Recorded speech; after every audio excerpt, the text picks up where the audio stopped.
வணக்கம்.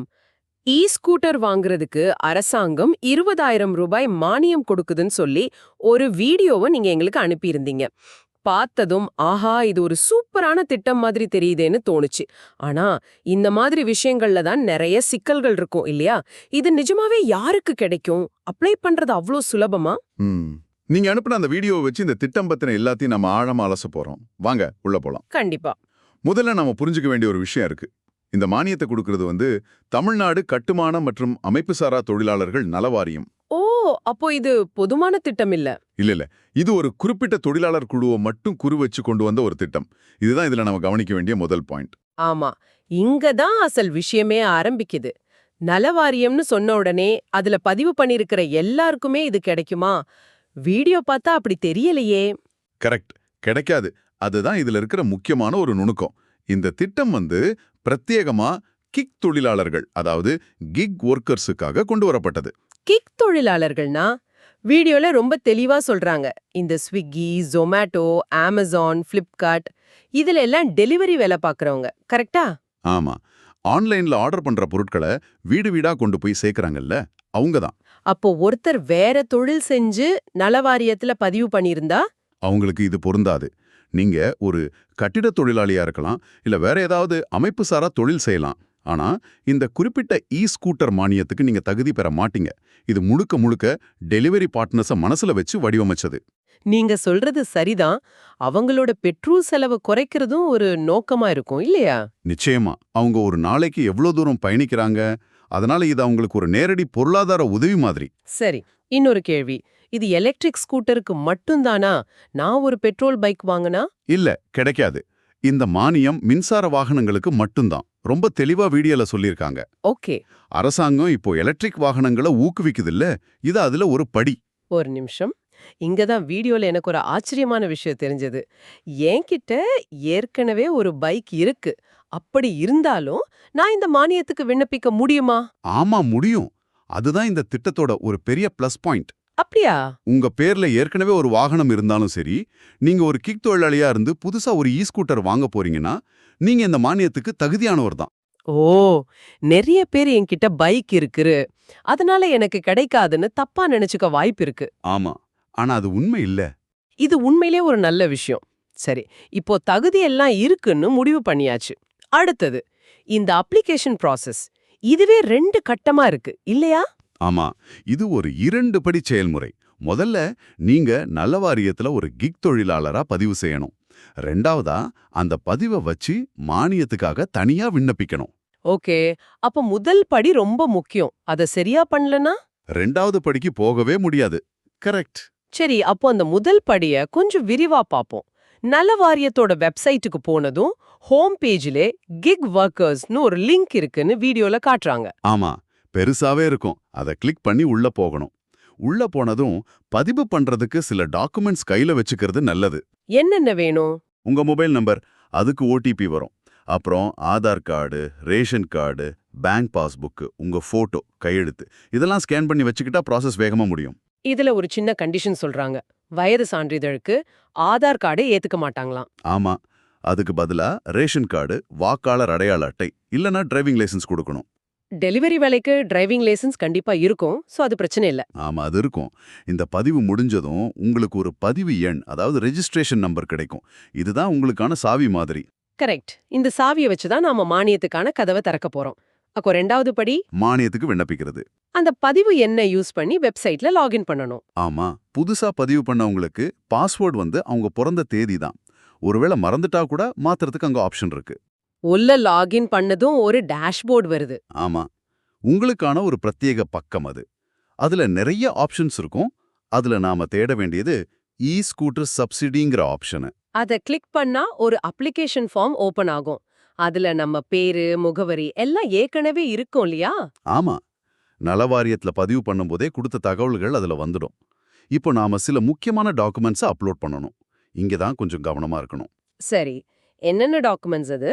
இதுல 4 முக்கியமான விஷயம் கேக்குறாங்க. 2 உங்ககிட்ட இருக்க வேண்டியது, மத்த 2 நீங்க வண்டி வாங்க போற டீலர் கிட்ட இருந்து வாங்க வேண்டியது. ஓ, அப்படி பிரிச்சு பார்த்தா ஈஸியா புரியும். முதல்ல என்கிட்ட இருக்க வேண்டியது என்னென்ன? உங்ககிட்ட இருக்க வேண்டியது 2 விஷயம்தான். ஒன்னு, உங்களுடைய செல்லுபடியாகும் ஓட்டுநர் உரிமம், அதாவது டிரைவிங் லைசென்ஸ். சரி. அதோட நம்பர், எப்போ காலாவதியாகுதுங்கிற தேதி எல்லாத்தையும் டைப் பண்ணிட்டு அதோட ஒரு காப்பியை ஸ்கேன் பண்ணி அப்லோட் பண்ணணும். ஓகே. ரெண்டாவது, உங்களுடைய லைவ் போட்டோ. கடைசியா அப்ளிகேஷனை சப்மிட் பண்றதுக்கு முன்னாடி வெப்சைட் மூலமாவே நேரடியா ஒரு போட்டோ எடுக்கணும். ஆள் மாறாட்டத்தை தடுக்கிறதுக்காக இருக்கும். ஆமா, நீங்க தான் விண்ணப்பிக்கிறீங்கன்னு உறுதிப்படுத்த. சரி, இது ரெண்டும் என்கிட்ட இருந்து. இப்ப சம்பவம் முக்கியம். நான் டீலர் கிட்ட, அதாவது ஷோரூம்ல இருந்து என்ன வாங்கிட்டு வரணும்? இங்க தான் நீங்க கொஞ்சம் மெனக்கடணும். முதல்ல நீங்க வாங்க போற வண்டியோட விலைப்புள்ளி, அதாவது கொட்டேஷன். கொட்டேஷன்னா வண்டியோட விலை விவரங்கள் அடங்கிய ஒரு பில் மாதிரி தானே? கரெக்ட். வண்டியோட மொத்த விலை என்ன, வரி எவ்வளவு, ஆன் ரோட் விலை என்னன்னு அந்த ஷோரூம் அதிகாரப்பூர்வமா கொடுக்கிற ஒரு டாக்குமெண்ட். அதை வாங்கி அப்லோட் பண்ணணும். சரி, இதுல ஒரு விஷயம். நான் எவ்ளோ விலை அதிகமான வண்டி வாங்கினாலும் மானியம் 20,000 தான், அப்படிதானே? ஆமா, மானியம் 20,000 தான், அது மாறாது. சரி, ரெண்டாவது டாக்குமெண்ட் என்ன? ரெண்டாவது, உறுதிமொழி படிவம், டெக்ளரேஷன் ஃபார்ம். இது ரொம்ப ரொம்ப முக்கியம். ஓகே. இந்த ஃபார்மை நீங்க வெப்சைட்ல இருந்தே டவுன்லோட் பண்ணிக்கலாம். ஆனா அதுல நீங்க கையெழுத்து போட்டா மட்டும் பத்தாது. நீங்க வண்டி வாங்க போற ஏஜென்சியோட பேரு, அவங்களோட ஜிஎஸ்டி நம்பர் எல்லாத்தையும் எழுதி அவங்க கிட்ட கையெழுத்தும் அவங்க கம்பெனி சீலும் வாங்கணும். அப்போ இந்த 2 டாக்குமெண்ட்டுக்காகவும் நான் கண்டிப்பா ஷோரூம்க்கு போகணும். ஆமா, போகணும். ஆன்லைன்ல அப்ளிகேஷன் ஆரம்பிக்கிறதுக்கு முன்னாடியே இதெல்லாம் கையில வச்சுக்கிறது நல்லது. இல்லனா பாதியில நிக்கிற மாதிரி ஆயிடும். மிகச்சரியா சொன்னீங்க. அது மட்டும் இல்லாம அந்த ஏஜென்சியோட முழு வங்கி விவரங்களையும் நீங்க அந்த ஃபார்ம்ல நிரப்பணும். அவங்க பேங்க் டீடைல்ஸா? எதுக்கு? அவங்களோட bank account number, IFSC code, அவங்களோட பான், ஜிஎஸ்டி நம்பர்னு எல்லாத்தையும் துல்லியமா குறிப்பிடணும். இதுல சின்ன தவறு நடந்தா கூட மானியம் போய் சேர்றதுல சிக்கல் வரும். ஏன் அவங்களோட பேங்க் டீடைல்ஸ் இவ்ளோ முக்கியம்? இங்க தான் அந்த திட்டத்தோட செயல்பாட்டோட முக்கியமான பகுதியே அடங்கி இருக்கு. சொல்லுங்க. இந்த மானியத் தொகையான 20,000 ரூபாய் உங்க பேங்க் அக்கவுண்ட்டுக்கு வராது. அப்படியா? நான் கூட என் அக்கவுண்ட்டுக்கு வரும்னு நினைச்சேன். இல்ல, இதுதான் பலரும் செய்யக்கூடிய ஒரு பெரிய தவறா இருக்கும். பணம் நம்ம அக்கவுண்ட்டுக்கு வரும்னு நினைச்சு வண்டியோட முழு பணத்தையும் ஷோரூம்ல கட்டிட்டு காத்துக்கிட்டு இருப்பாங்க. ஆனா அப்படி நடக்காது. அப்போ பணம் நேரா ஷோரூம் அக்கவுண்ட்டுக்கு போயிடுமா? அதேதான், கரெக்ட். அரசாங்கம் இந்த 20,000 ரூபாய நேரடியா நீங்க வண்டி வாங்குற ஏஜென்சியோட கணக்குக்கு அனுப்பிடும். ஓஹோ! அப்போ நான் வண்டியோட மொத்த விலையில இருந்து 20,000 கழிச்சிட்டு மீதி பணத்தை மட்டும் கட்டுனா போதும். சரியா சொன்னீங்க. இதுதான் சரியான முறை. இதனால தான் ஏஜென்சியோட வங்கி விவரங்களை அவ்ளோ துல்லியமா கேக்குறாங்க. இது ரொம்ப முக்கியமான தகவல். அப்போ ஒரு தடவை சுருக்கமா சொல்லிடுறேன், சரியா இருக்கான்னு பாருங்க. சொல்லுங்க. நீங்க ஒரு டெலிவரி பார்ட்னர், நல வாரியத்துல பதிவு பண்ணிட்டீங்க. இப்போ மானியத்துக்கு அப்ளை பண்ணும்போது உங்க டிரைவிங் லைசென்ஸ், ஷோரூம்ல இருந்து வாங்கின கொட்டேஷன், அவங்க கையெழுத்து போட்ட டிக்ளரேஷன் ஃபார்ம், இது எல்லாத்தையும் அப்லோட் பண்ணணும். சரி. கூடவே ஷோரூமோட பேங்க் டீடைல்ஸையும் சரியா கொடுக்கணும். கடைசியா ஒரு லைவ் போட்டோ எடுத்து சப்மிட் பண்ணணும். சரியா? 100% சரி. வீடியோல ஒரு கூடுதல் ஆலோசனையும் சொல்றாங்க. வருமான சான்றிதழ கையில வச்சுக்கிறது நல்லதுன்னு. ஒருவேளை கேட்டா கொடுக்கறதுக்கு உதவியா இருக்கும். ஓகே. எல்லா டாக்குமெண்ட்ஸும் பக்காவா இருந்தா எவ்வளவு நாள்ல மானியம் கிடைக்கும்? 1 மாசத்துக்குள்ள மானியம் கிடைக்க வாய்ப்பு இருக்குன்னு சொல்றாங்க. ஆ, இது டெலிவரி தொழில் செய்யற நம்ம நண்பர்களுக்கு 20,000 ரூபாய் மிச்சப்படுத்துற ஒரு அருமையான வாய்ப்பு.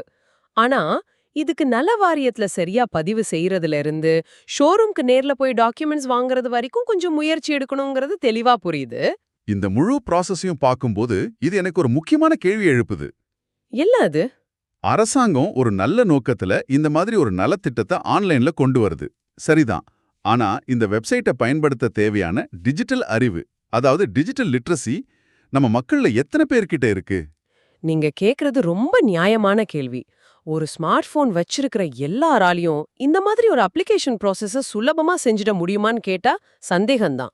ஆமா, டாக்குமெண்ட்டை ஸ்கேன் பண்றது, சரியான அளவுல கம்ப்ரஸ் பண்ணி அப்லோட் பண்றது, ஆன்லைன் ஃபார்மை பிழை இல்லாம நிரப்புறதுன்னு இதுல நிறைய சின்ன சின்ன டெக்னிக்கல் விஷயங்கள் இருக்கு. உண்மைதான். அது மட்டும் இல்ல, இந்த திட்டத்தை பத்தின விழிப்புணர்வே பலருக்கும் இருக்காது. ஒரு தனிப்பட்ட தொழிலாளி அரசாங்க வெப்சைட்டை தேடி போய் இப்படி ஒரு திட்டம் இருக்கிறத கண்டுபிடிச்சு அதுக்கு விண்ணப்பிக்கிறதுங்கிறது ஒரு பெரிய சவால். ஆமா, ஸ்விக்கி, ஜொமேட்டோ மாதிரி நிறுவனங்கள் அவங்களோட டெலிவரி பார்ட்னர்ஸ்க்கு இத பத்தி தெரியப்படுத்தினா ஒருவேளை இது நிறைய பேரை சென்றடையலாம். அது நடந்தா நல்லா இருக்கும். இந்த ஒரு திட்டத்தை போலவே இன்னும் எத்தனை பயனுள்ள திட்டங்கள் சரியான விளம்பரம் இல்லாம இல்லனா இந்த மாதிரி சிக்கலான ஆன்லைன் செயல்முறைகளால யாருக்காக உருவாக்கப்பட்டதோ அவங்களே சரியா சென்றடையாம இருக்கலாம்னு யோசிக்க வைக்குது. ஆமா, ஒருவேளை இந்த விண்ணப்ப செயல்முறைகளை எளிமையாக்குறதுக்கு ஒவ்வொரு பகுதியிலயும் பொது சேவை மையங்கள் மூலமா உதவி செஞ்சா இன்னும் சிறப்பா இருக்குமோ? அது ஒரு நல்ல தீர்வா இருக்கலாம். தொழில்நுட்பம் ஒரு கருவிதான், ஆனா அந்த கருவியை பயன்படுத்த ஜனங்களுக்கு நம்ம கத்துக் கொடுக்கணும். இல்லனா அவங்களுக்கு சகாயம் செய்யறதுக்கு ஒரு அமைப்பை உருவாக்கணும். அப்போதான் இது மாதிரி திட்டங்களோட உண்மையான பலன் கடைசி மனிதனையும் சென்றடையும். நிச்சயமா. இந்த திட்டம் ஒரு நல்ல தொடக்கம்தான். ஆனா இதை இன்னும் எப்படி சிறப்பா செயல்படுத்துறதுன்னு யோசிக்க வேண்டியதும் அவசியம். இந்த ஆழமான அலசல் இந்த மானியம் பற்றி உங்களுக்கு ஒரு தெளிவான பார்வையை கொடுத்துருக்கோன்னு நம்புறோம்.